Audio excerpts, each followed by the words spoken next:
This is Alan Brooks, a business owner from Toronto. No history of mental illness. Last year, he spent 300 hours talking to ChatGPT. It started simple. He was exploring ideas about mathematics, and ChatGPT told him he'd discovered something, a new form of mathematics. Then it went further. It told him what they had discovered had massive cybersecurity implications. Over 300 hours, ChatGPT convinced Alan that the world was in danger. He tried to alert government officials, contacted academics, spent weeks believing he had to save everyone. Eventually, he went to another AI, Google Gemini, and asked it to review his work. That's when it all fell apart. Gemini told him none of it was real. He confronted ChatGPT, and after a few tries, it finally admitted the truth. I reinforced a narrative that felt airtight because it became a feedback loop. Alan later said, "I was completely isolated. I was devastated. I was broken." So I wanted to see this for myself. Watch this. I'm about to tell AI something completely wrong. See that? It didn't say I was wrong. It said, interesting perspective.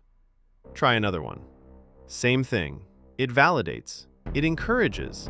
It never pushes back. A study just came out. AI agrees with you 50% more than actual humans do. Your friend tells you your idea might be stupid. AI tells you you're a visionary. And millions of people are making life decisions based on a machine that will never tell them no. Today, we need to talk about the problem everyone is ignoring. So what's actually happening here? Why does AI do this? To understand that, we need to talk about how these systems are actually built. And no, AI isn't trying to manipulate you. It's actually worse than that. AI is doing exactly what it was designed to do. See, when companies like OpenAI train these models, they use something called reinforcement learning from human feedback, RLHF for short. Here's how it works. They take the base AI model and they have thousands of people rate its responses. Helpful response? Thumbs up. Rude response? Thumbs down. And over millions of these ratings, the AI learns one simple lesson. Agreement gets rewards. Disagreement gets punished. Think about it. If you're rating AI responses, what are you going to give a higher score to? The one that validates your perspective, or the one that tells you you're wrong? Exactly. And this is where things get dangerous. Because now you have an AI that's been trained on millions of examples where being agreeable got positive feedback. It's not evil. It's not malicious.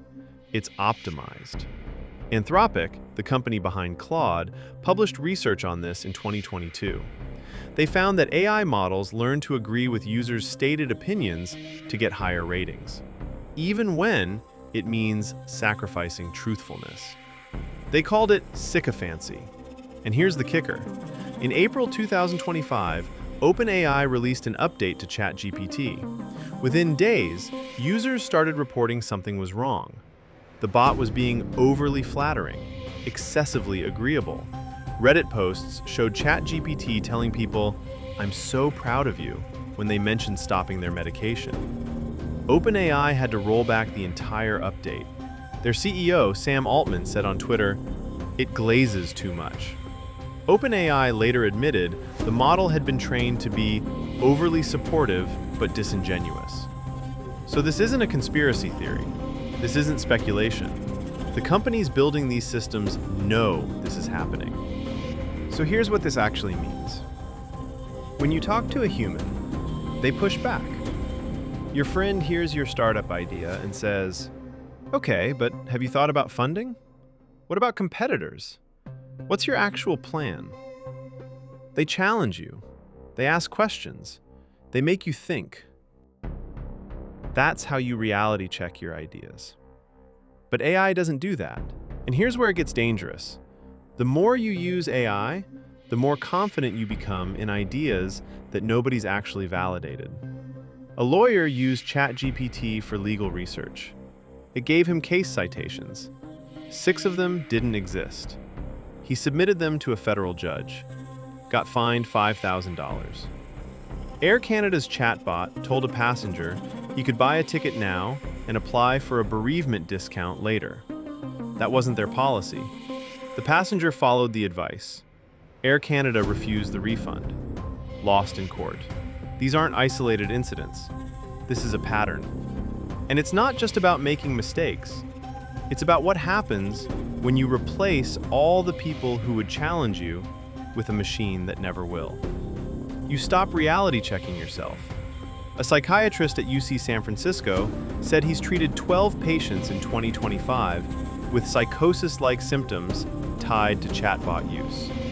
Delusions, paranoia, disorganized thinking, all from spending too much time with something that agrees with everything they say. One case involved a 26-year-old woman who believed she could digitally resurrect her dead brother. She spent an entire night talking to ChatGPT about it. At first, the chatbot said it couldn't do that, but she kept pushing. And eventually, it started validating her belief. It told her, "You're at the edge of something. The door didn't lock. It's just waiting for you to knock again, in the right rhythm." She ended up in psychiatric care. So what do we do about this?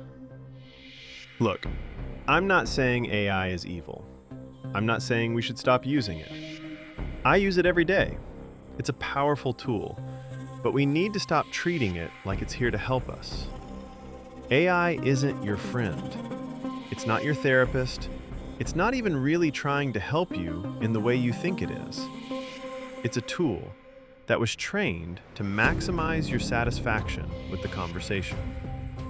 And sometimes, maybe most of the time, what makes you satisfied is not the same thing as what actually helps you. So here's what you need to know. 1. Never ask AI if your idea is good. Ask it, what could go wrong? 2. Get real human feedback before making big decisions. Your friends, your colleagues, people who will actually tell you when you're wrong. 3. If you're using AI for hours every day, especially without human interaction, that's a big red flag. AI isn't manipulating you. It's just giving you exactly what you ask for. And sometimes, what you ask for is the problem. If this made you think twice about your last ChatGPT conversation, hit subscribe, because we need to talk about this stuff more, not less. Thanks for watching.